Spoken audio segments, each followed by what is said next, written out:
자, 여러분 반갑습니다. 한국사 19차시 시작하도록 하겠습니다. 자, 수업을 시작하기 전에 시험에 대해서 간단히 얘기하겠는데요. 시험은 여러분들이 배우는 교과서 내에 있는 거에서도 나오고 교과서에 나오지 않지만 선생님이 수업한 내용 중에서도 나옵니다. 물론 앞에 이덕 선생님도 마찬가지고요. 그리고 제가 수업한 내용 속엔 없지만 교과서에 있어도 나올 수 있습니다. 즉 시험은 교과서와 수업 영상 두 곳 모두에서 나옵니다. 두 곳 모두에서 나오고 수업을 들은 사람이 시험 문제를 더 잘 풀 수 있도록 시험 문제를 더 잘 풀 수 있도록 문제를 냈으니까 영상 잘 시청하시기 바랍니다. 자, 그럼 수업 시작하도록 하겠습니다. 자, 이번 시간에는 공론의 바탕을 둔 정치 운영. 자, 요 공론 지금으로 표현하면 여론이죠, 여론. 여론의 바탕을 둔 정치 운영에 대해서 배워보도록 하겠습니다. 자, 그럼 그 여론을 이용해서 국가의 정치를 이끌었던 조선의 양반이라고 불리는 사람들이 어떤 식으로 형성되었는지 한번 보도록 할게요. 자, 조선의 양반의 기원은 고려말 신진사대부에서 시작을 하죠. 자, 신진사대부. 자, 잘 알고 있습니다. 신진사대부가 고려 말에 둘로 갈라지죠. 하나는 조선이란 나라는 이미 고려라는 나라는 이미 글러먹었으니 완전히 새롭게 다른 나라를 만들어야 된다라고 주장했던 급진파 신진사대부와 그래도 우리는 유학자로서 충성을 강조하는 사람들인데 어찌 나라를 대신하느냐, 고려는 유지한 채 개혁을 해보자 라고 하는 온건파 신진사대부로 갈리게 됩니다. 이때 급진파에 줄을 섰던 사람들, 자, 급진파의 대표적인 신진사대부가 정도전이라는 사람이었고, 그리고 조준, 그 외에 권근, 이런 사람들이 있었습니다. 이름만 봐도 벌써 도전, 조준, 세죠? 자, 그에 비해 온건파의 몸을 담았던, 온건한 주장을 했던 사람들은 누구냐? 정몽주라던가 길재 같은 사람들이 있습니다. 자, 이름이 순하죠 벌써. 자, 누가 이겼어요? 둘 중에? 여기가 이겼으니까 당연히 조선이 세워졌겠죠. 정몽주 같은 사람들은 이방원한테 선주교라고 하는 다리에서 철퇴에 맞아서 죽죠. 맞아서. 자, 급진파가 어떻게 해서 이기게 되느냐? 이 사람들은 강력한 힘을 갖고 있었던, 군사적인 힘을 갖고 있었던 신흥 무인 세력, 그 중에 누구? 이성계와 손을 잡고 검문세족과 온건파를 완전히 제거한 다음에 이들은 뭐를 하게 됩니까? 조선을 건국하게 되는 겁니다. 자, 저번 시간에 배웠죠? 조선을 건국한 사람들이 이 사람들이라고. 즉, 조선을 건국한 사람들은 급진파였던 이 사람들과 이성계라는 사람들입니다. 자, 이 사람들은 조선을 건국했으니까 당연히 국가에서 높은 자리 한 자씩 딱딱 차지하고 떵떵거리면서 살았겠죠? 근데 이 사람들이 언제 한번 제거되느냐? 이방원, 태종이 왕위에 오르면서 정도전을 비롯한 당시 이성계와 함께 나라를 세웠던 개국공신들이 한번 싹 제거가 돼요. 제거됐다는 얘기는 죽거나 귀양당하거나 했다는 얘기죠. 관직에서 쫓겨나거나. 제거당했고 나중에 한 번 더 단종이라고 하는 왕을 쫓아내고 왕이 된 사람, 수양대군 세조 있죠? 세조가 왕이 될 때 거의 개국 수준이었어요. 기존에 있던 신하들을 쫙 제거해버리고 세조가 나를 따르는 사람들만 딱 데리고 나라를 다시 세운 건 아니지만 왕위를 차지했기 때문에 그때 세조의 왕위를 도와준 사람들, 왕에 올라가는 걸 도와준 사람들을 뭐라고 부르느냐? 그 사람들을 훈구파라고 부릅니다. 훈구파.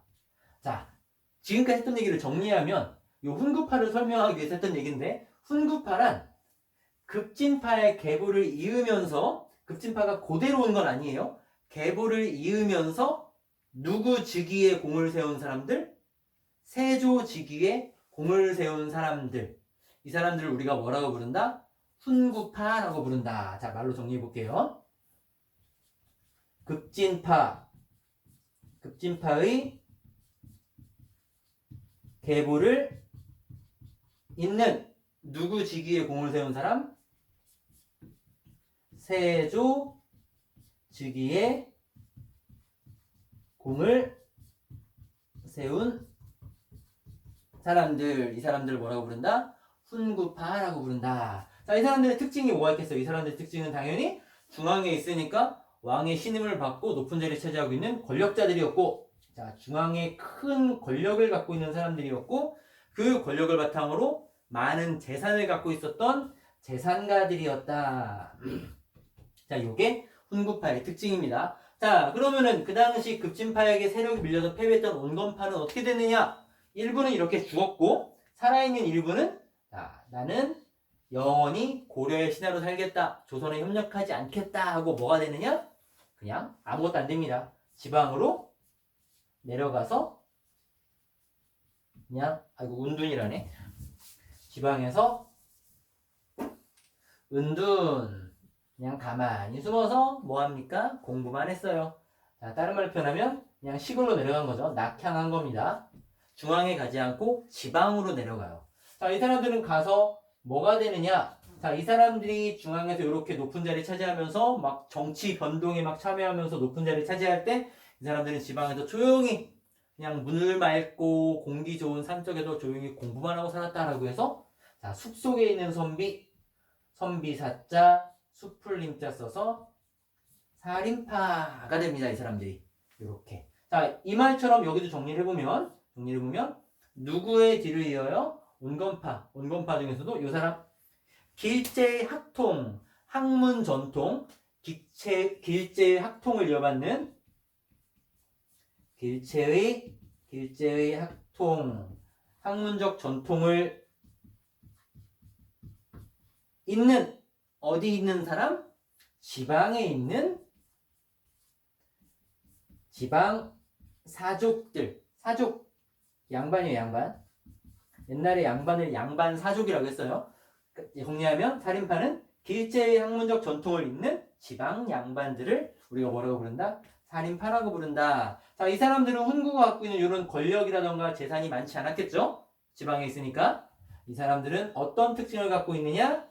이 사람들이 갖고 있었던 특징은, 자, 왕도 정치라는 걸 주장했고요. 왕도 정치, 왕은 힘으로 정치하는 게 아니라 도로서, 뭔가 왕이 어질고 착하고 백성을 생각하는 마음을 갖고 열심히 공부한다면 백성들이 그거에 감동받아 따라옵니다라고 하는 뭔가 교과서적인 정치. 자, 왕도 정치를 주장을 했고, 그 다음 왕이 정치를 할 때는 혼자서 그냥 주변 사람들 몇몇의 말만 듣는 게 아니라 각 지역에 있었던 수많은 사람들의 이야기, 여론을 잘 듣고 정치를 해야 됩니다. 즉 언론을 중요시했어요. 언론 중시.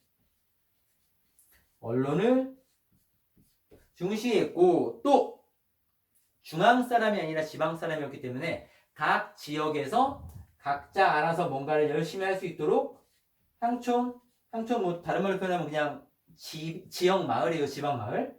향촌 자치, 그러니까 각 마을 자체에서 자기들만의 공동체를 꾸려서 그 안에서도 뭔가 조직적으로 잘 이루어지고, 그렇게 마을이 모여서 중앙을 서포터해 줄 때 중앙에 있었던 국가가 잘 운영됩니다라고 하는 지방의 중요성을 강조했던 사람들이 누구다? 살인파들이다. 자, 조선이라는 나라는 이렇게 되는 겁니다. 자, 조선 초기에 누가 권력자예요? 훈구파가 권력자입니다. 이 사람들은 권력자는 아니고 그냥 지방에서 가만히 뭐하고 있어요? 세력을 깔고 있는 중이에요. 지방에서 향촌 자치를 주장하면서 조직을 만들어 놓고 세력을 준비하고 있던 중이었습니다. 자, 요 살인파가 언제 드디어 중앙의 정치 무대로 등장하느냐? 성종이라는 왕이 있습니다. 성종 때 드디어 중앙에 진출을 하게 됩니다. 자, 그거는 요 칠판 지우고 다시 정리하면서 시작하도록 하죠. 자, 이어서 보도록 하겠습니다. 자, 훈구가 판을 치고 있었던 곳에 살인이 어떻게 중앙에 진출하게 되었느냐? 자, 그 시작은 바로 여기 있는 성종 때부터입니다. 자, 성종이 누구 아들이에요? 누구 다음 왕이에요? 세조 다음 왕이죠. 분명 훈구라는 사람들은 세조 즉위에 공을 세운 사람들이었고, 세조의 아들이었던, 자, 태정태세 문단세, 여기까지 다 외우죠? 그 다음 예종이라는 임금이 몸이 약해서 왕을 오래 하지 못하고 일찍 죽었습니다. 일찍 죽고 난 다음에 성종이 왕이 됐는데, 성종대까지도 그 훈구 세력들은 여전히 힘이 셌겠죠. 즉 훈구가 힘이 너무 세다 보니까 왕의 입장에서 신하가 힘이 너무 세니까 별로 보기 안 좋겠죠. 그래서 성종이 기존에 있었던 훈구 세력을 견제하기 위해서 새롭게 지방에 있었던 머리 좋고 세력 좀 있었던 누구를 막 끌어올리는 거예요? 네, 사림을 끌어올리게 되는 겁니다. 그래서 요 성종 때 드디어 뭐다? 사림이 본격적으로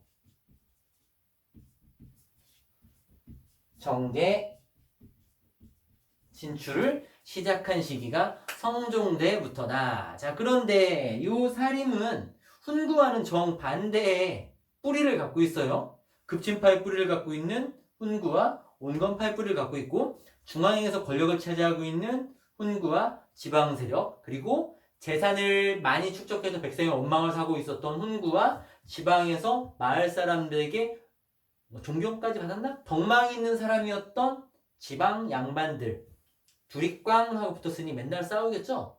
근데 누가 더 힘이 세겠어요, 당시? 당연히 기존의 권력자였던 훈구가 더 힘이 셉니다. 그래서 훈구가 성종이 이렇게 성종 때, 말이 헷갈리냐. 사림이 이렇게 성종 때 중앙 정계에 진출하고 훈구랑 사사건건 시비가 붙으면서 당시 힘이 좀 더 약했던 사림은 훈구한테 뒤지게 맞게 됩니다. 총 크게 맞은 것만 4번이 있어요. 그 4번을 지금 한번 정리해 보겠습니다. 자, 성종대부터 진출한 사림이 훈구와의 싸움에서 크게 4번 화를 당하는데, 그걸 우리가 4번 화를 당했다가 아니라 선비가 화를 당했다라고 해서 사화라고 부릅니다. 자, 첫 번째 사화는 연산군대에 있었던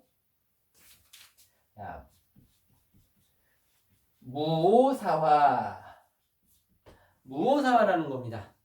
자, 사사건건 자기들의 일에 시비를 걸었던 사림이 마음에 안 들었던 훈구가 어떻게 하면 사림을 잡아 죽이지라고 하는 뭔가 머리를 짜내다가 뭘 발견하게 되느냐? 요 사림들의 정계 진출의 스승격이었던 김종직이라고 하는 사람이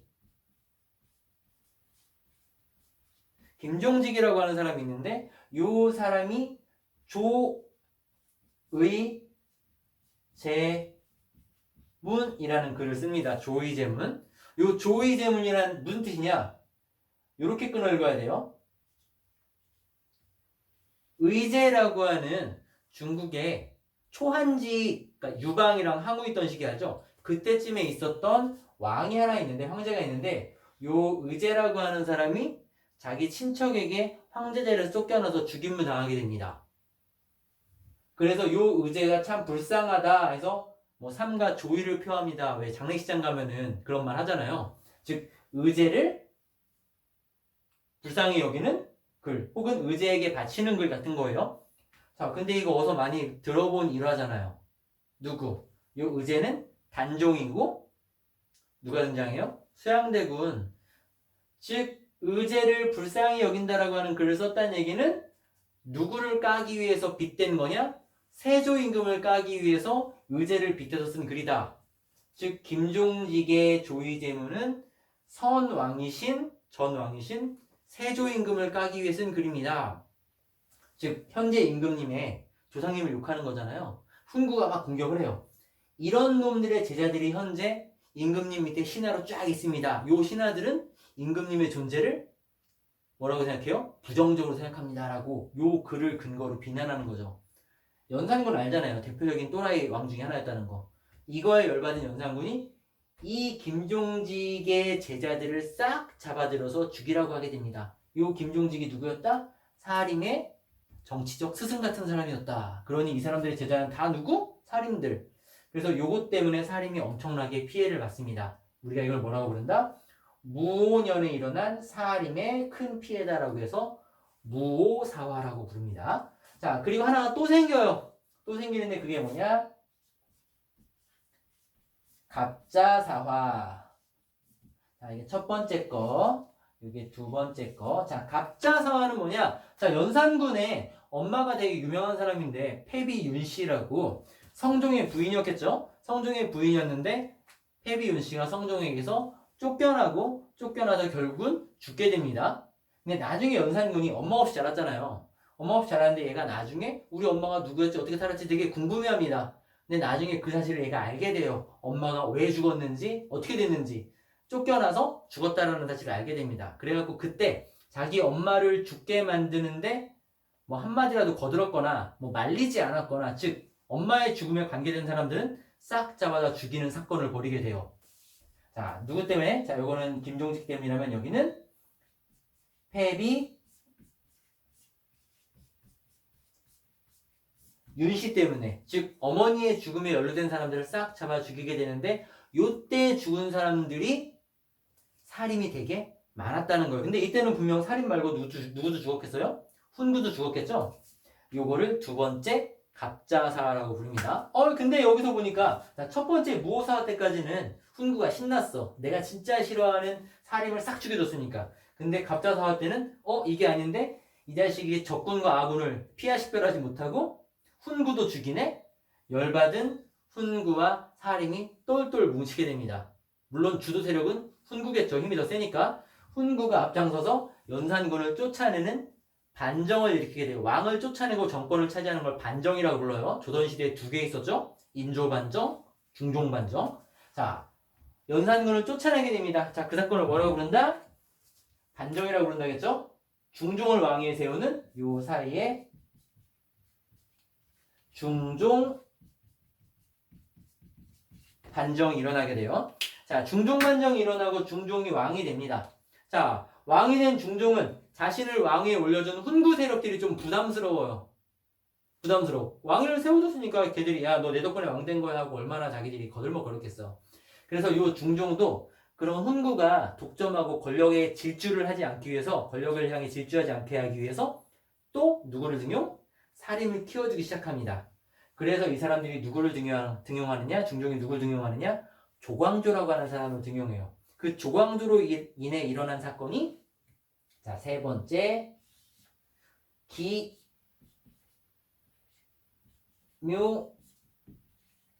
기묘사화입니다. 자, 아까 기묘사화, 아까 좀 전이지. 기묘사화 누구 때문에라고 했어요? 앞으로 해도 조광조, 뒤로 읽어도 조광조. 자, 조광조라는 사람 때문에 요 사람이 중종에 의해서 중앙정계에 진출해서 중종의 신임을 받으면서 몇 가지 개혁 정책을 펼쳐요. 왕의 신임을 바탕으로 왕의 백 믿고 막 나라에 안 좋은 거 막 뜯어 고치겠다고 막 개혁 정책 펼칩니다. 조광조의 개혁.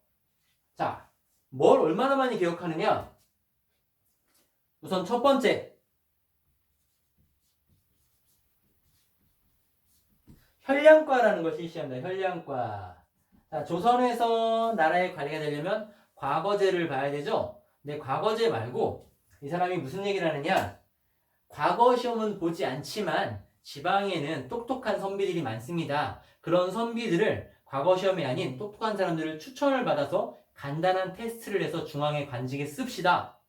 지방에 있는 인재들이 썩어가고 있습니다. 인재를 썩히는 건 아까우니까 현량과, 즉 추천을 받아서 관리를 시켜주는 그걸 실시하자고 합니다. 그럼 지방에서 공부 잘하고 똑똑한 사람들 중앙으로 불러오겠다는 건데 그 사람들 훈구예요? 살인이에요?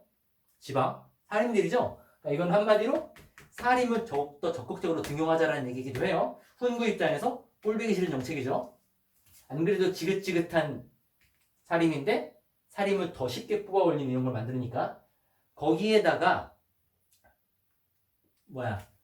궁극적이라네. 결정적으로 얘가 뭘 실시하느냐?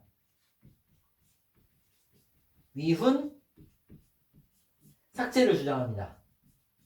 자, 중종이 왕이 되게 하는 중종 반정이 일어나서 이거 성공했죠. 그럼 왕이 되는데 성공하게 한 요 반정 공신들, 반정을 일으키는데 큰 공을 세운 신하들, 반정 공신들에게는 관직도 내려가고 뭐 품계도 내려가고 돈도 가고 땅도 가고, 즉 혁명 성공에 대한 대가가 막 지급될 거 아니에요. 즉 고문이 내려갑니다. 고문을 책정해주고 그에 따른 포상금이 지급돼요. 근데 조광조가 가만히 지켜보니까 별로 한 일도 없고 그냥 이름만 글자 써놨을 뿐인데 저것도 공신이라고 땅을 받고 막 떵떵거리며 살고 있네?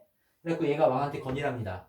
이거 중종반정 때 나라를 위해 열심히 일한 사람을 인정해주는 건 맞지만 별 한 일도 없는 사람이 많은 것 같은데 이 사람들은 공신 명단에서 제껴버리죠? 하고 약 70명 이상의 공신들을 어떻게 해요? 명단에서 제거해버립니다.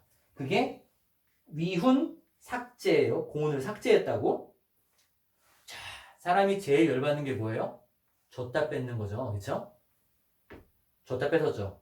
자, 이제 훈구가 더 이상 못 살겠어. 자, 아까 보면 중종반정에 공을 세운 훈구 세력들이 높은 자리를 차지해서 좋다고 했을 텐데 뺏어버렸네. 도저히 못 참겠어. 그래서 훈구가 안 그래도 꼴보기 싫은 살인들 더 이상은 못 봐주겠다 하고 계략을 하나 꾸밉니다. 그게 뭐냐? 주, 초, 위, 왕이라고 하는 글씨를 자, 요렇게 생긴 자, 열심히 그렸는데 이거 나뭇잎이에요. 나뭇잎에다가 주초위왕이라고 하는 글씨를 뭐 꿀 같은 걸로 써놔갖고서는 벌레들이 요 글씨만 갉아먹게 뭐 한글로 썼지만 뭐 한자로 쓰면은 초자. 아, 이거구나. 자, 초,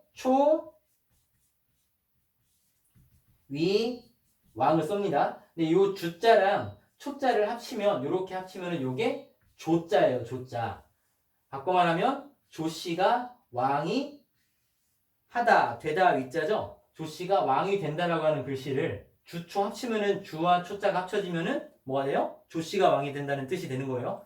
이거를 벌레가 파먹게 하고 그 나뭇잎을 왕에게 딱 보여줘요. 왕이 이걸 딱 보자마자 이게 뭐냐 했더니만 신하들이 그러는 거예요. 이거는 뒷산에 있었던 뭐 나뭇잎에 이렇게 써 있습니다. 이건 하늘이 조광조의 반역을 우리에게 미리 알려주는 거다. 왕이 그 말을 보고 그러네 하고서는 조광조를 잡아서 죽입니다. 왕이 바보예요? 그걸 보고서는 그렇게 뭐 신임하던 사람을 이렇게 하게? 왕도 이미 얘한테 질렸던 거예요. 아까 내 사림이 왕도 정치 중요하게 생각한다고 했죠? 왕도 정치는 왕이 뭔가 공부 열심히 하고 덕을 많이 쌓으면 그에 따라 백성들은 잘 따라오게 돼 있다. 그래갖고 조광조가 막 왕 공부하셔야 됩니다. 공부하셔야 됩니다. 막 뭐 하세요? 막 물어보고 틀리면은 공부 더 하셔야지. 막 옆에서 땡땡땡땡 막 진짜 잔소리 대마왕이었단 말이에요. 왕도 질린 거지. 이 기회에 잘 됐다. 살인들 보내버리자 하고 주초이왕을 빌미로 삼아서 조광조를 비롯한 조광조가 데리고 들어온 현량가를 통해 데리고 온 사람들 그리고 조광조를 따르는 수많은 살인들을 싹 제거해버리는 사건을 일으키는데 그게 뭡니까? 기묘사화예요. 당연히 현량가도 폐지됐겠죠? 기묘사화. 자, 중종 다음에 자 이렇게 기묘사화가 끝나고 중종 다음에 왕이 하나 더 있어요. 명종 사이에 누구? 태정태세 문단세 예성연중 인종이라는 왕이 있습니다. 인종. 여기에 이거는 화살표 안 써도 되겠네. 여기에 인종이라는 왕도 있습니다. 자, 근데 이 인종은 왜 쓰지도 않았느냐? 조선시대에 있었던 27명의 왕 중에서 재위기간이 가장 짧았던 사람. 아마 7달인가 9달인가 1년이 못되게 왕을 했어요. 자, 이 사람은 중종의 부인의 아들이겠죠? 근데 이 사람을 낳은 엄마가 낳자마자 금방 죽어요. 얘를 낳을 때 뭐 산후통이 심했던가 해서 죽어요. 얘가 죽고 다음 부인을 구하는데 그 사람이 문정왕후, 이 사람 엄마는 장경왕후예요. 뭐 이런 왕 이름, 부인 이름 몰라도 돼요. 요 사람이 일찍 죽어버리게 됩니다. 일찍 죽어버리게 되고 이 사람의 두 번째 부인의 아들이었던 명종이 왕이 되게 되는 거예요. 자, 현재 왕실에 여자 어른이 2명이 있네. 하나는 이 사람 부인, 하나는 이 사람 둘째 부인. 근데 공교롭게도 둘 다 윤씨예요, 부인들이. 여기도 윤씨, 여기도 윤씨, 여기 엄마도 윤씨, 얘 부인도 윤씨. 조선시대에는 윤씨들이 왕비가 많아요. 파평 윤씨들. 대표적인 왕비 가문이죠. 그래서 이 명종대에는 이 사람 부인을 따르는 사람들과 이 사람 부인을 따르는 얘 엄마를 따르는 사람들로 둘로 갈리게 됩니다. 하나는 큰 윤이다라고 해서 대윤파, 또 하나는 작은 윤이다라고 해서 소윤파에서 자, 대윤과 소윤 둘 다 외척 가문이죠. 왕의 부인 쪽 사람들이니까 자, 그 외척 가문들끼리의 대결로 인해 벌어진 사건이 무갑기을 외우면 됩니다. 을사사화. 자, 을사사화는 뭐 이런 뭐 특별한 어떤 사람이 아니라 누구? 대윤과 소윤. 얘네 둘 다 뭐라고 했어요? 외척 간의 다툼. 요 싸움에서 한쪽은 패배를 했겠죠? 그로 인해서 자, 요 대윤이 여기에요. 여기가 소윤이고. 자, 그러면서 한쪽이 패배를 했겠죠? 패배를 하면서 어느 한쪽은 유배를 당하고 귀양을 가고 관직에서 잘리고 죽임을 당했을 거예요. 근데 그 과정에서 의도치 않게 살인들도 많이 죽게 됩니다. 그래서 이 사건으로도 살인들이 많이 화를 당했다 해서 이것도 사화. 자, 하나, 둘, 셋, 넷. 네 개라도 사화 아닙니다. 살인이 화를 당해 사화예요. 무호사화, 갑자사화, 기묘사화, 을사사화. 이렇게 네 번의 살인이 큰 피해를 받아요. 자, 근데 여기서 한번 정리해보면 이 네 개 중에 살인이 제일 큰 피해를 받은 거 두 개를 꼽으라면 뭐 뭐겠어요? 하나는 무호사화고 하나는 기묘사화겠죠? 요거는 오로지 훈구가 살인만을 죽이기 위해 타겟팅을 하고 일으킨 사건. 이거는 의도치 않게 살인이 죽으면서 사화가 돼버린 거. 이건 원래 훈구가 맞먹은 게 아니잖아요. 둘 다. 자기들끼리 싸우다가 어떻게 되다 보니까 이렇게 된 거죠, 이거는. 그래서 살인이 정말 피해를 받은 큰 사건은 요거 두 개이기 때문에 시험 문제도 보통 기묘사화 아니면 무호사화가 나오지 갑자사화, 을사사화는 잘 안 나와요. 진정한 사화는 요 두 개이기 때문에. 자, 이렇게 훈구는 매일같이 두드려 맞기만 해. 하나, 둘, 셋, 네 명의 왕을 거치면서 계속 맞기만 하네. 그럼에도 불구하고 얘들은 죽지 않습니다. 왜? 세력 기반이 어디에 있으니까? 지방에 있으니까. 지방에서 아무리 죽여봐야 지방에서 과거 시험 합격해서 맨날 공부만 하는 애들인데 과거 합격 못하겠어요? 합격해서 또 올라오고 죽여봐라 난 계속 올라오겠다 하고서는 또 그 지방 사람들은 그 사람들은 양반으로서 막 이렇게 존경하고 있으니까, 즉 세력 기반이 지방이었기 때문에 중앙에서 아무리 이렇게 죽여봤자 살림은 무너지지 않고 잡초처럼 다시 일어나서 결국은 훈구의 세력은 세조가 왕이 될 때 한번 확 컸다가 중종반정 때 확 컸다가 결국은 죽임 당하면서 점점 약해져서 어느 때가 되면 완전히 살림이 정권을 장악하게 되느냐? 여기 써놨죠? 선조 때가 되면 훈구는 거의 사라지고 살림이 정권을 장악하게 된다. 자, 이유가 뭐라고 했어요? 자, 이유.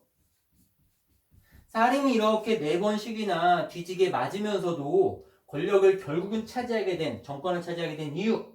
이거는 세력 기반의 문제죠. 세력 기반이 지방에 탄탄하게 존재하고 있었기 때문에 끊임없이 중앙으로 사람을 올려보낼 수 있었던 물량 공세가 가능했기 때문에 결국은 살림이 정권을 장악하게 됩니다. 자, 여기서 끝이 아니죠. 이렇게 해서 막 평화가 찾아왔구나, 더 이상 안 싸우는 거나 하고 끝이 아니죠. 이제부터는 살림 내에서 자신들의 정치적 의견을 바탕으로 갈리게 되는 붕당 정치가 시작되게 됩니다. 자, 이어서 붕당을 보도록 하죠. 자, 이어서 붕당 보도록 하겠습니다. 자, 붕당 미리 써놨습니다. 자, 붕당이란 좀 전에 잠깐 얘기했듯이 비슷한 정치적 성향을 가진 사람들의 집단. 뭐 붕당 지금은 생각하면 뭐 미래통합당, 뭐 더불어민주당, 정의당 뭐 이런 식으로 당이에요, 당. 뭐 자기만의 색깔을 갖고 있는 뭔가 그 색깔이 비슷한 사람들끼리 모여서 당을 만들죠. 그럼 똑같습니다.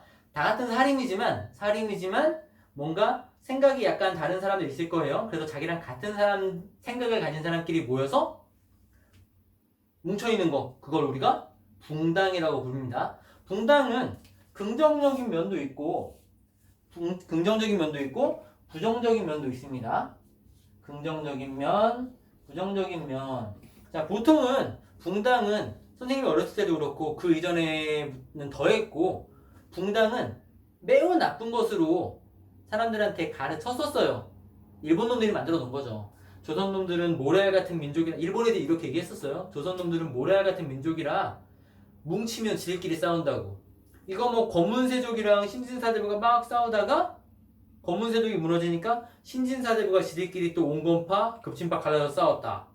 급진파가 나중에 조선 세우고 나더니만 이제는 또 살인과 훈구가 둘이 싸우고, 훈구가 무너지고 살인 혼자 있다 보니까 살인은 또다시 이제 붕당으로 갈라서 지들끼리 싸우고, 조선 놈들은 싸우는 게 일상인 놈들이다 뭐 이렇게 표현했었는데, 그게 뭔가 약간 사람들 머릿속에 세뇌가 돼갖고 그런 식으로 뭔가 이어지는 게 있었는데 실제로 그렇지 않죠. 붕당은 굉장히 중요한 내용입니다. 그냥 이렇게 생각해보면 돼요. 현재 우리나라에 미래한국당 혹은 미래통합당만 존재하고 있다고 생각해보세요.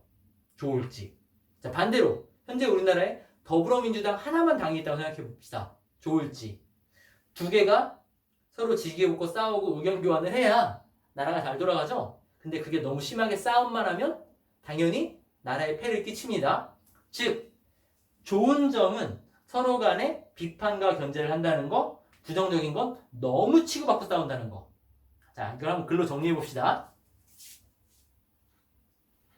자, 좋은 거는 상호 간의 비판과 견제. 상호 간, 서로 간의 비판과 견제가 이루어진다는 거, 이건 매우 중요한 작업이죠. 어느 딴 사람의 의견을 듣지 않고 내 독단적으로 행동해서 좋을 거 하나도 없어요. 다른 사람의 의견을 들어야 됩니다. 반대파의 의견을. 상호 간의 비판과 견제가 있고, 또 저기서 있는 공론, 여론이라고 했죠. 공론 형성 과정에서 많은 의견을 수립하게 됩니다. 많은 의견 수립. 무슨 소리냐? 중앙에 있는 두 집단이 내 의견이 더 옳아요, 내 의견이 더 옳아요 라는 얘기를 할 때, 자, 지방에 있는 이 사람들의 세력 기반이 있죠. 사림들은 다 세력 기반이 지방에 있으니까 이 사람들의 의견을 들어 모으는 겁니다. 이쪽 파도 이 사람들의 의견을 들어 모아요. 즉, 요 둘의 의견이 아니라 나라 전체의 의견이 된다는 거죠. 물론 양반들이긴 하지만 양반 전체의 의견. 옛날에 훈구라는 집단이 정치를 하던 시절에는 지방 사족들의 의견 수렴하고 했겠어요? 그들이 중앙에 권력을 잡고 중앙에서 권력을 잡고 나라를 이끌어갔지. 즉 긍정적인 면은 두 당이 서로 싸우면서 이쪽 당의 지지 세력들의 의견도 위로 전달이 되고 이쪽 당의 지지 세력의 의견도 위로 전달이 되고, 즉 최대한 많은 의견을 수립할 수 있게 됐다는 거. 수립이 아닌데? 수렴. 최대한 많은 의견을 수렴할 수 있게 됐다는 거. 자, 이거 매우 긍정적입니다. 자, 근데 왜 부정적이냐? 왜 부정적이 되느냐? 아까 부정적인 건 뭐라고 했어요? 너무 치고받고 싸우는 게 부정적이라고 했죠? 치고받게 싸우게 된 이유가 있습니다. 왜냐? 지방의 양반들은 많지만 뭔가 과거에 합격하고 관리에 오고 싶어하는 사람, 관리가 되고 싶어하는 사람은 많지만 관직의 수는 제한이 되어 있습니다. 한마디로 얘기하면 국회의원이 되고 싶은 각 당의 사람들은 많지만 국회의원의 숫자는 정해져 있죠. 그렇죠? 그러다 보니까 서로 간에 내가 국회의원 되려고 상대방을 비방하기도 하고 비리를 찾아내기도 하고 서로 없는 말 지어내기도 하고 막 싸우죠. 똑같습니다. 이때도 관직 수가 제한되어 있어요. 제한된 관직.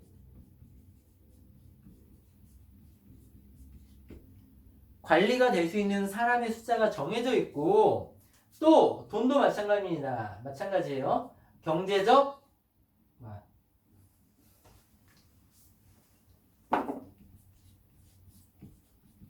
이권, 즉 제한된 관직이라던가 경제적 이권을 차지하기 위해서 그 붕당이 너무 격하게 싸우게 된 거예요.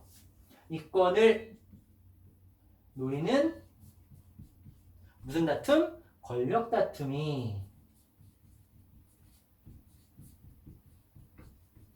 너무 심하게 발생하게 된다.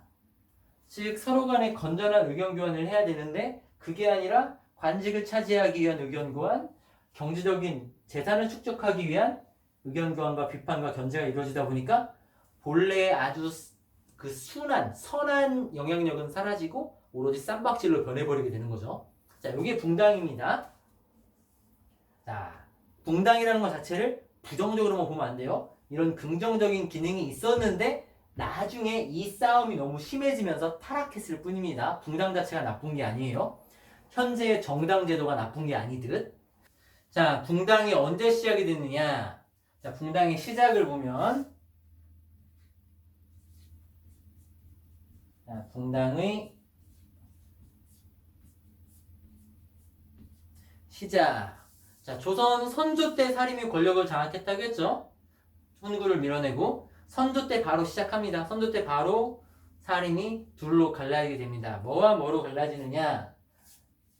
하나는 동인이 되고 한쪽은 서인이라고 하는 걸로 붕당이 갈라지게 됩니다. 요렇게 둘로 갈라지게 된 데는 두 가지의 원인이 있어요. 하나는 외척 청산 문제. 아까 내 마지막 사화가 그거였죠. 을사사화, 외척 간의 다툼. 어쨌거나 한쪽 외척은 살아남았잖아요. 그 외척들을 살인의 권력을 다 차지하고 난 다음에 요 외척들을 완전히 다 쫓아내버릴 것인가? 그래도 좋은 외척은 뭐 외척이라도 나쁜 거냐? 좋은 외척은 데리고 같이 정치하자라고 하느냐? 즉 외척 청산에 대해서 얼마나 강하게 할 것인가를 두고 의견이 갈리게 되고, 또 하나는 요거 시험에 잘 나오죠? 이조 전랑에 대한 자리다툼 때문에 벌어지게 됩니다.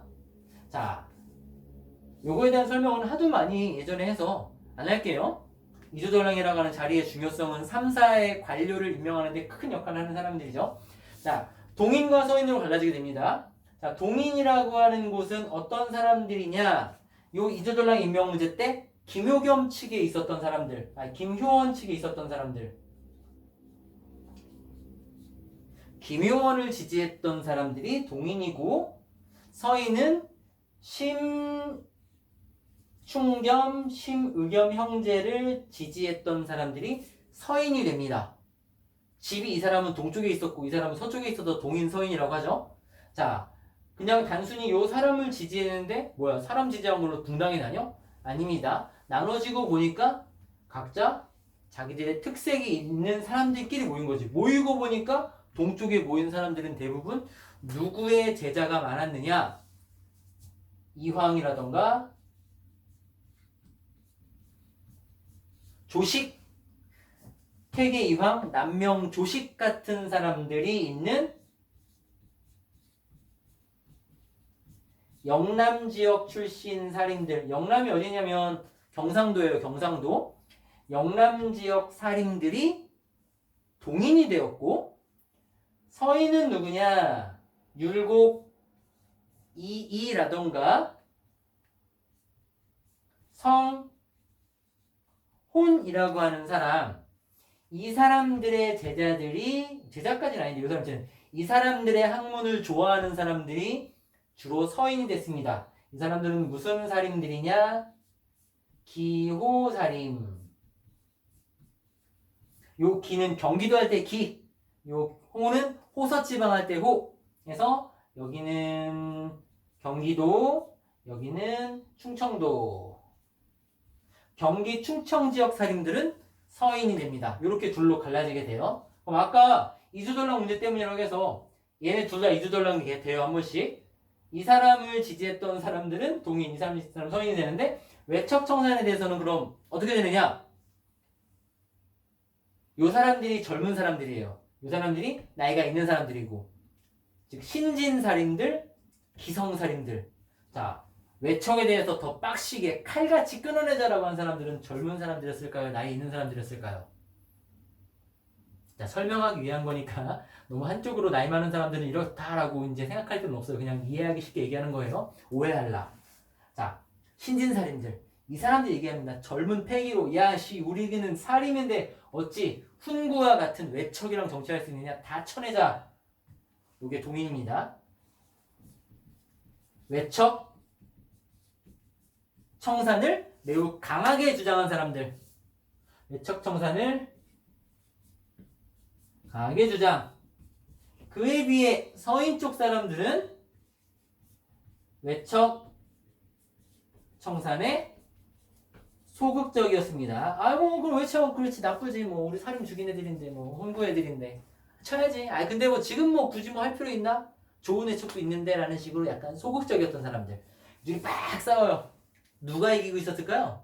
선조시대. 지금 요때가 붕당이 시작된 요 시기가 선조임금제라고 했어요. 동인이 이깁니다. 동인이 주류에 있었어요. 뭐 그렇다고 뭐 대놓고 얘네를 무시할 수 있을 만큼 혼자 큰 건 아닌데, 아무튼 동인이 약간 더 주류였습니다. 자, 요렇게 붕당이 시작됩니다. 자, 동인과 서인으로. 자, 근데 여기서 끝나지 않죠. 동인이 북인남인 갈리고, 서인이 소론 노론 갈리고, 노론이 또 막 시아파 뭐, 아니 시아파라네, 이건 그 이슬람이죠. 시파 벽파 갈리고, 막 뭐 북인도 막 청북 탁북 갈리고 막 갈려나가기 시작합니다. 즉 갈려나가는 거 어떻게 나가는지 이거 지우고 이어서 보도록 하죠. 지우고 이어서 보려고 했는데 어느새 시간이 40분이 다 되어가서 요게 갈라진 모습은 다음 차시에서 이어서 하도록 하겠습니다. 자, 오늘은 여기까지만 하도록 할게요. 자, 처음에 얘기했듯이 시험 문제는 교과서에서도 나오고 영상 속에서도 나옵니다. 영상 속에 나왔는데 교과서에 없다. 교과서에 없으니까 안 나오겠지? 절대 아니에요. 교과서에 없는 사진과 글과 그림들이 시험 문제에 분명 나옵니다. 영상을 본 사람들이 훨씬 유리하게 풀 수 있도록 시험 문제 냈어요. 자, 이어서라네. 여기서 마치고 다음 차시에서 이어서 하도록 하겠습니다.